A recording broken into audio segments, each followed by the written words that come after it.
Vous savez, avant d'être un gars qui sort des excuses pathétiques pour défendre des choix marketing de la BBC d'où découle par exemple du sexisme, là où finalement son silence aurait été préférable, Russell T Davies est un scénariste et showrunner dont j'apprécie le travail. C'est à lui que l'on doit bien évidemment le retour de Doctor Who, je ne vais pas m'étendre davantage là-dessus. Pour moi, sa meilleure idée concernant le Whoniverse a été de séparer tout ce qui s'est passé avant son travail avec la fameuse guerre du temps. C'est pas la première fois que je le dis et c'est pas la dernière fois que je le dirai. Non seulement cela laisse place à l'imagination quant à tout ce qui a pu se passer entre le Seigneur du Temps et Rose, pour les nombreuses personnes qui se contentent de regarder la série, et en plus, cet événement sert énormément la caractérisation du personnage principal, le Docteur, lui qui semble si extraverti, étrange et souriant en apparence, et qui au fond est rongé par la culpabilité et n'arrive pas pleinement à se définir en dehors de la finalité de cette guerre et de ses lourdes conséquences auxquelles il doit toujours faire face. Le travail de Russell T Davies a mené à une conclusion terrible. Après l'anéantissement apparent de tous les Daleks restants et la mort apparente de Davros, le Docteur, confronté une dernière fois au Maître, fit prendre conscience à ce dernier que Gallifrey ne pouvait être sauvée d'elle-même et de son tyran, Rassilon, et qu'elle ne devait pas revenir. Le Docteur, qui ne voulait pas partir, laissait sa place à un nouveau visage, clôturant symboliquement ce chapitre de sa vie et ayant achevé son deuil. Sauf que par la suite, deux individus ont eu la mauvaise idée de ramener les éléments précédemment évoqués sans en assumer pleinement les conséquences.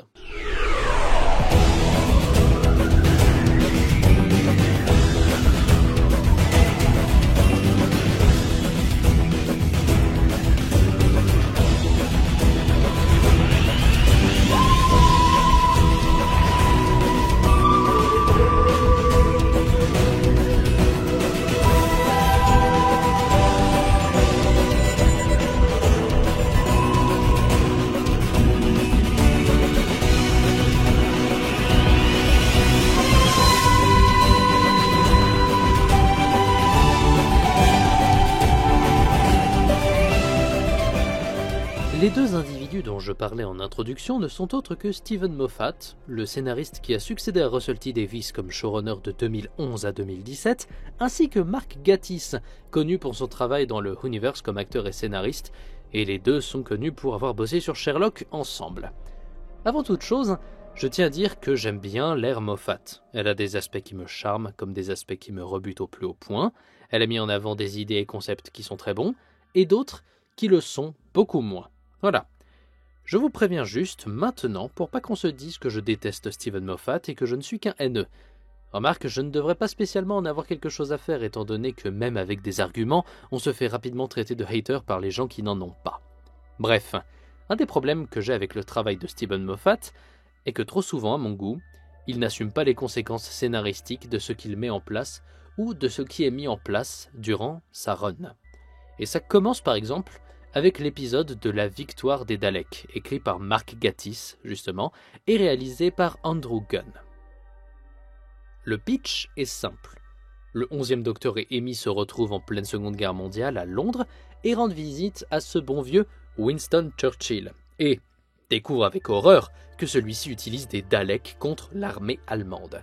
Il prétend qu'ils sortent de l'imagination de Bracewell. Sauf qu'il s'avère bien sûr que ces Daleks sont de vrais Daleks, que Bracewell est leur création, et qu'ils ont un plan alambiqué consistant à se faire reconnaître par leur pire ennemi, le Docteur, comme étant de vrais Daleks et passer outre les protocoles anti-impureté de lignée pour pouvoir créer un nouveau paradigme Dalek. À la fin de l'épisode, le Docteur ne peut empêcher la création de ce paradigme qui accueille donc le Dalek suprême, le Dalek scientifique, le Dalek éternel, le Dalek stratège et le Dalek drone. Les Daleks parviennent à s'enfuir, Amy parvient à stopper Bracewell qui est en fait une bombe avec une conscience, et le Docteur est dépité d'avoir laissé les Daleks partir. Mais tout va bien, car il a sauvé la Terre, comme le lui dit Amy. Après avoir récupéré les technologies aliens laissées sur place, le Docteur dit au revoir à Churchill tout en se demandant pourquoi Amy ne se souvient pas des invasions Daleks de son époque. Alors, est-ce que vous voyez le problème ? Non ? Bon, eh bien, je vais vous expliquer. Cet épisode signe le retour des Daleks. Déjà, d'où viennent-ils ? Sérieusement. Les derniers Daleks qu'on a vus ont été anéantis par le Docteur Donat dans Journey's End, et Davros a été laissé avec Dalek Khan dans le creuset en pleine destruction. Apparemment, ce sont des survivants de l'épisode précédemment nommé. Ok, admettons. Ce n'est pas comme si le coup du Dalek qui survit à chaque fois, on ne nous l'avait pas assez fait auparavant, mais passons. Ces Daleks impurs, parce que, guerre du temps, ont réussi à créer leur nouveau paradigme et le Docteur qui a échoué à les stopper cette fois, ne se lance pas à leur poursuite, ni ne va chercher à empêcher la création d'un nouvel empire Dalek. Empire Dalek qui, précédemment, a juste tellement gagné en puissance que Gallifrey est entré en guerre ouverte contre eux et qui s'est soldé par l'anéantissement des deux factions. Les Daleks à bord du creuset ont été capables de déplacer 27 planètes à travers l'espace et le temps, montrant que leur technologie n'a pas régressé. D'ailleurs, je ne vois pas pourquoi ça aurait été le cas. Et ce sont donc des survivants de cette armée Dalek qui ont lancé la création d'un nouveau paradigme et se sont enfuis à travers un couloir temporel, à travers le vortex. Alors oui, les Daleks font une fuite quasi instantanée, comme Dalek Khan, mais ce n'est pas une raison pour ne rien entreprendre après coup. Surtout qu'un Dalek dit qu'ils vont en retourner dans leur propre espace-temps pour tout recommencer. Nous retournerons dans notre propre espace-temps pour tout recommencer. Non, non, non, je ne vous laisserai pas fuir, pas cette fois-ci. Ça donne quand même un gros indice de par où les traquer, non ? Après ces Daleks, on les reverra dans La Pandorica s'ouvre, et puis après dans l'asile des Daleks où on apprend que Skaro est présente et que les Daleks sont en force et en nombre.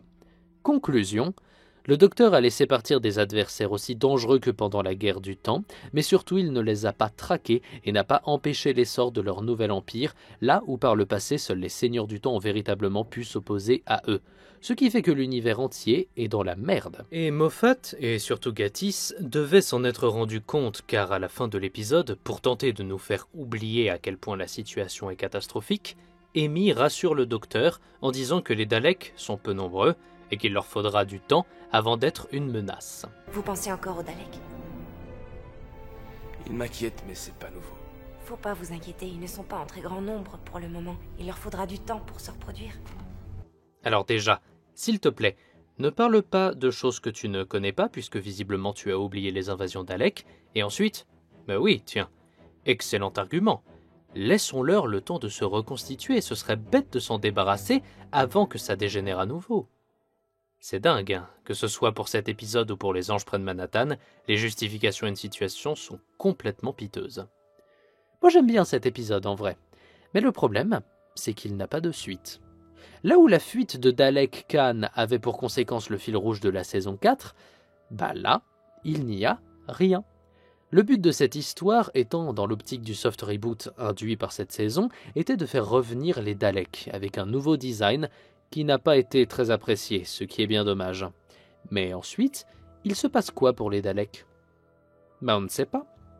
Ce qu'induit cet épisode ne va pas avec l'intrigue établie par Moffat pour sa saison. Le pitch principal n'est pas concentré sur le retour des Daleks, mais sur cette satanée faille dans le mur d'Amy qui apparaît partout et sur la destruction du TARDIS. Ce qui a pour conséquence qu'un événement majeur, comme l'est la victoire des Daleks, est complètement ignoré et minimisé dans ses conséquences sur l'histoire de la série. Et pour les personnes qui font un peu gaffe à ce qu'on leur raconte, ça fait passer le 11e Docteur pour un irresponsable qui a l'air plus dégoûté d'avoir perdu sur le moment que dégoûté que le cosmos soit sur le point d'être mis à feu et à sang par ses ennemis qui, d'après Amy, vont mettre du temps à se reconstituer. Alors, j'entends certaines de mes hallucinations me dire que le 11e Docteur s'est opposé au nouveau paradigme Dalek, notamment dans les jeux vidéo The Eternity Clock, City of the Daleks, Evacuation Earth et Return to Earth. Des jeux à la ramasse techniquement pour leur époque, et leur support à qui la tâche de raconter le devenir du nouveau paradigme Dalek n'aurait visiblement pas dû être confiée. Et le grand public n'ayant pas joué à ces jeux, ça ne change rien à ce que j'ai dit, au fait que Moffat en a à peu près autant quelque chose à faire que moi de ces jeux, et que les Daleks, sous l'ère Smith, sont traités n'importe comment. Et d'ailleurs, en parlant de n'importe comment,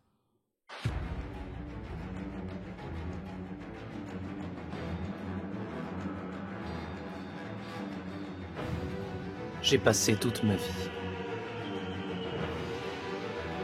à fuir à travers l'espace et le temps.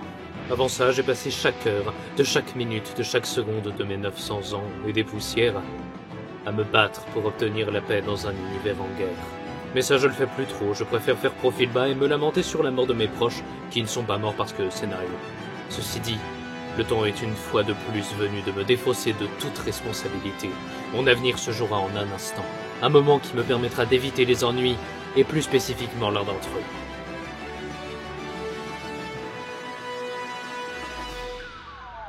L'ennui du docteur.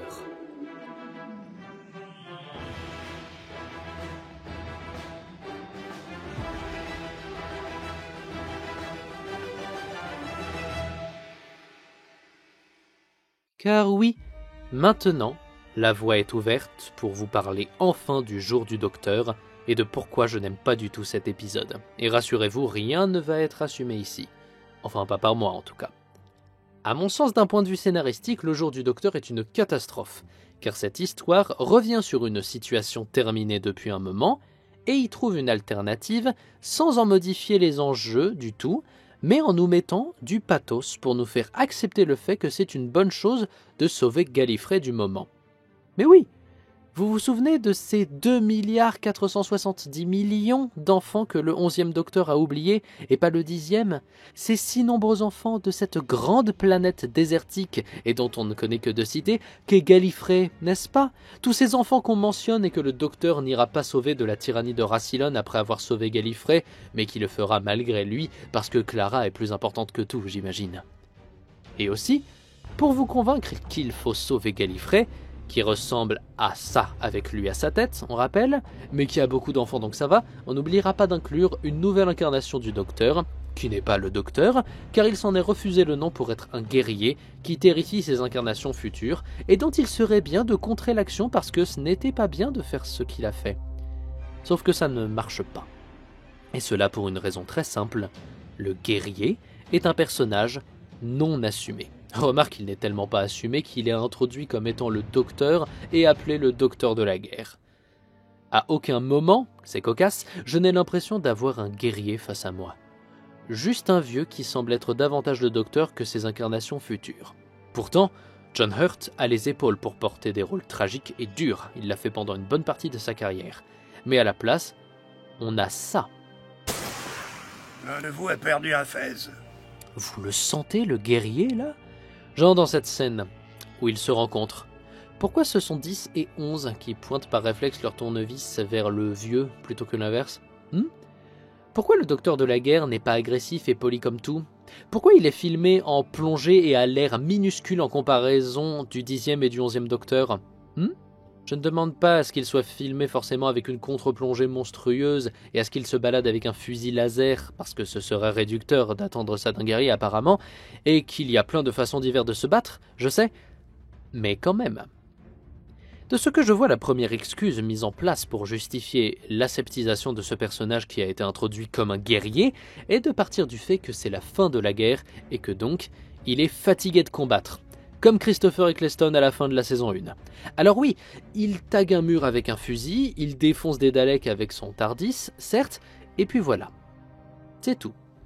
Par la suite, la mise en scène n'ira jamais dans le sens que ce personnage est un guerrier, qu'il est menaçant, il est ridiculisé par l'interface du moment et sert à faire rire la plupart du temps. Ce sont des tournevis, qu'est-ce que vous allez faire? Monter un placard et les enfermer dedans? Vous allez me dire que justement, on s'est fait avoir car ce sont les docteurs postérieurs qui disent qu'il n'était pas le docteur à cette époque, ce qui déjà fait du docteur de la guerre un bouc émissaire et dans ce cas je ne vois pas l'intérêt de porter une culpabilité si tu pars du principe que ce n'est pas toi qui as fait des horreurs et qu'en fait, comme le dit 10, il était le docteur le jour où il était impossible de l'être, donc au final c'est normal qu'il ne soit pas un guerrier. Prétendant que tu n'étais pas le docteur alors que tu as été de nous tous le plus grand docteur.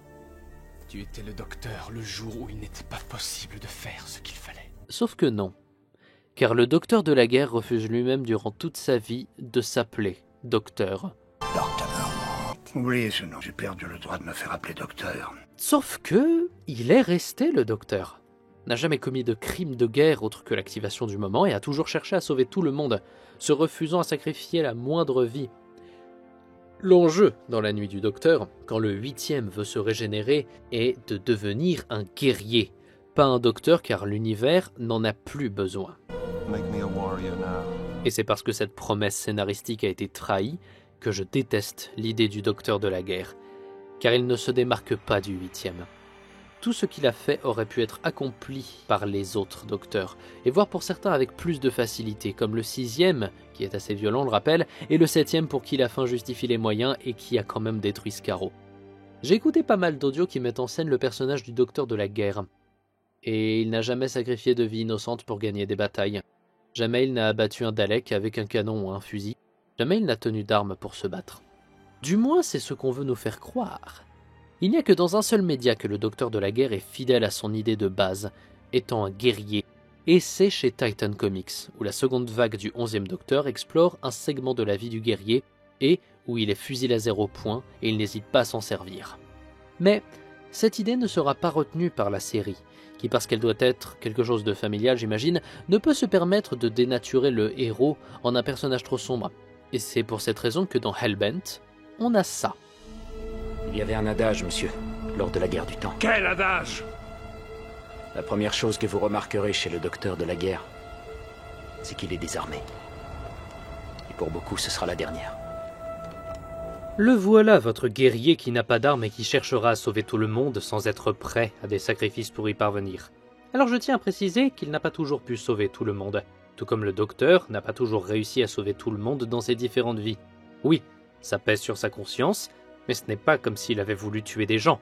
Il a juste échoué à les sauver, donc se culpabiliser d'être un monstre pour ça, ça n'a pas de sens. Mais pour rebondir sur ce que je disais avec les coffrets audio précédemment évoqués, vous allez me dire que Big Finish, ce n'est pas canon, et que les histoires de ce personnage sorties a posteriori, ça ne devrait pas compter.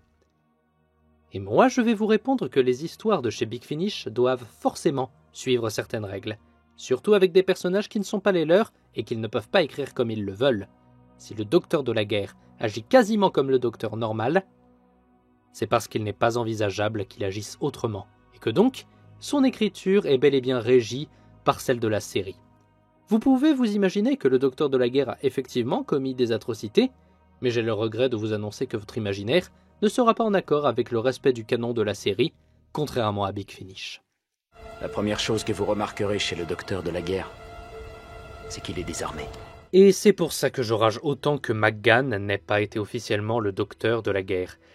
Parce qu'il n'est pas devenu un guerrier et je ne vois pas l'intérêt scénaristique de changer un docteur qui avait des raisons d'en vouloir au Seigneur du Temps et au Dalek, par un faux guerrier dont l'action la plus grave, après le moment, a été de ne pas réussir à sauver un monde des Daleks par la faute du commandement gallifréen, ce qu'ironiquement, il aurait pu éviter en se comportant comme un guerrier et en tuant un chef local pour accomplir une prophétie qui lui aurait valu l'obéissance de tous les autochtones.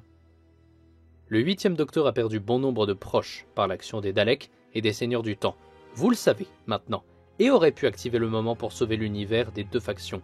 Ce qui était d'ailleurs l'avis de Russell T. Davies, qui avait écrit une courte nouvelle relatant cette version des faits et dont la lecture se trouve sur cette chaîne. Quelque part, je me suis même dit qu'il pouvait tout de même y avoir un minimum d'intérêt à voir le docteur renoncer à son titre de docteur, non pas parce qu'il devient un guerrier, mais parce qu'il accepte de se battre pour Gallifrey, alors que son peuple lui en a fait voir de toutes les couleurs. Accepter de se battre pour Gallifrey, à la tête de laquelle Rassilon est revenu, c'est trahir la mémoire des personnes qu'il cite justement avant de mourir. Charlie, Carey's Lucy, Tamsin, Molly. Friends, companions I've known, I salute you. Ça, normalement, nous le savons, parce que moi je fais partie des 3 personnes qui écoutent Big Finish, et que vous-même vous m'écoutez. Mais justement, puisqu'on est si peu nombreux et que ce genre d'information est hors de portée du grand public, ça n'a pas à être pris en compte, contrairement à l'écriture du docteur de la guerre. Et de toute façon, dans la nuit du docteur, le docteur veut devenir un guerrier et se battre pour sauver l'univers. Il ne formule pas le désir de se battre spécifiquement pour Gallifrey. Et puisque finalement, ce n'est pas un guerrier qui émerge, le docteur de la guerre reste dans les faits une blague. J'ai rien contre le fait d'avoir introduit un guest pour ce rôle, mais le fait de ne pas avoir assumé pleinement son personnage me donne la sensation que ça a vraiment été du gâchis du début à la fin. Surtout que pour assurer sa non-prise de risque absolue, Steven Moffat nous apprend dans la novélisation du Jour du Docteur que le Docteur a bu de la limonade pour se régénérer en Docteur de la guerre, que par conséquent, sa régénération n'a pas été forcée, que la potion des Sœurs de Carne n'était qu'un placebo, et que c'est le Docteur lui-même qui, sans le savoir, s'est persuadé qu'il était un guerrier indigne de s'appeler Docteur, alors que ses actions n'ont jamais été dans ce sens, et que donc, il n'a jamais cessé d'être le docteur. Make me a warrior now. Voilà. On se retrouve avec un guest dont le personnage est une mascarade et à la fin, Gallifrey est sauvé, rendant inutile toute la souffrance qu'ont traversé le 9e et le 10e docteur, ce qui est a posteriori du foutage de gueule, surtout quand on sait qu'une solution a été trouvée sans que la donne des derniers jours de la guerre ne soit changée. Ah si, pardon, c'est vrai. Ils sont 3. Cette fois, nous sommes 3. Oh, oui, ça c'est bien, c'est une idée brillantissime. J'ai compris moi aussi. C'est génial, hein? La seule condition pour sauver Gallifrey, c'était d'attendre en fait. C'était d'attendre qu'un futur puisse exister pour lancer des calculs pour geler la planète en partant de l'incarnation la plus ancienne. C'est incroyablement feignant comme écriture. Pourquoi ne pas avoir fait atteindre la guerre du temps par la grande intelligence? Sachant que déjà, le fait de battre le docteur à chaque fois avant doit créer une telle instabilité temporelle que ce n'est pas certain qu'il y ait une guerre du temps, mais bref. Pourquoi? C'était compliqué de rajouter des enjeux et de modifier la situation pour permettre de lui trouver une nouvelle solution découlant de sa nouvelle configuration? Du style que l'intervention des autres docteurs soit rendue possible justement parce que la grande intelligence a surpassé le verrou temporel et que par conséquent la déchirure du verrou permette de légitimement faire appel aux docteurs passés et futurs dans cette période normalement verrouillée? Que la présence de la grande intelligence, ici pour voir le docteur échouer, favorise une éternisation du conflit, voire fasse pencher la balance du côté des Daleks pour gagner la guerre? Et pourquoi ne pas avoir utilisé le maître aussi? Ça aurait pu jouer sur la situation et avoir son importance, car s'il y a bien quelque chose qui a changé dans les derniers jours de la guerre a posteriori, c'est le fait que le maître soit là, car n'oublions pas qu'il est reparti avec Gallifrey et Rassilon à la fin de The End of Time. C'était compliqué de faire ça? Je pose ces questions aussi pour qu'on se rende compte que c'est possible de faire du fanservice en écrivant quelque chose de bien et sans prendre son audience pour des idiots et sans cracher sur le travail de son prédécesseur. Je ne dis pas que c'était intentionnel, mais ça n'en reste pas moins le résultat, à mon sens. Et tout ça pourquoi à la fin? Les Daleks qui sont toujours là, ainsi que les Seigneurs du Temps qui doivent rester cachés, sinon une autre guerre du temps éclatera? Ce qui est idiot, car si une autre guerre doit éclater, c'est que les Daleks sont prêts à la livrer, et que donc ils devraient pouvoir rouler sur à peu près tout le monde, puisque le Docteur a laissé un nouvel empire Dalek voir le jour, et a préféré se faire oublier par eux pour avoir la paix, plutôt que de les combattre, parce que le 11e Docteur est un lâche, et l'incarnation la plus irresponsable de toute l'histoire de Doctor Who, parce que Steven Moffat n'a pas été fichu de tenir compte des conséquences de ces histoires sur l'univers de la série. Voilà.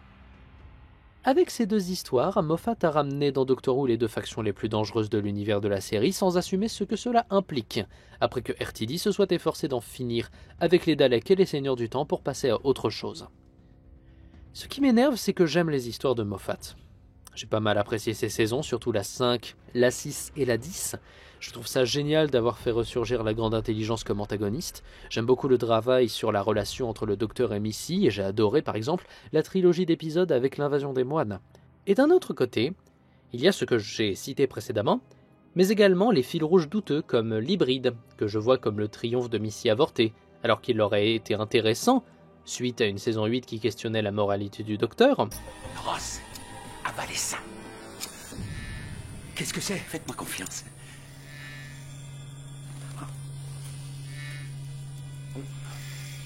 Et maintenant? Oh mon Dieu, mais qu'est-ce qu'il a fait? Il l'a éliminé. Questionnement légitime, je présume. Et donc je disais qu'il aurait été intéressant de le pousser vraiment à bout face aux machinations des Seigneurs du Temps qui ont provoqué la mort de Clara, qu'il cède à la violence, la colère, et se retrouve lui-même à détruire le Capitole et Rassilon, avec pour couronner le tout, une Missy apparaissant, satisfaite de s'être débarrassée du tyran qui a pourri sa vie, et d'avoir permis au Docteur de se laisser envahir par des sentiments typiquement humains, en faisant métaphoriquement un hybride par exemple, ce qui au passage aurait définitivement permis le sauvetage de tous les enfants de la planète dont on ne reparlera plus jamais après le jour du Docteur. On a les bases de tout ça dans Hellbent, mais justement je trouve que ça ne va pas assez loin, et que la série enchaîne les occasions manquées à ce moment.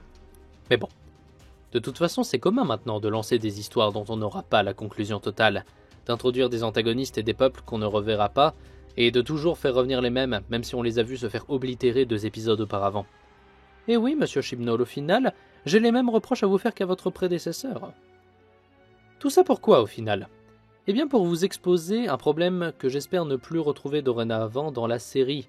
À l'aube d'une nouvelle ère pour Doctor Who, et peut-être d'un potentiel soft reboot, sait-on jamais, il serait bon d'éviter de commettre ce genre d'erreur. De toute façon, nous serons bien assez rapidement fixés sur la question. D'ici là, portez-vous bien, c'est le plus important.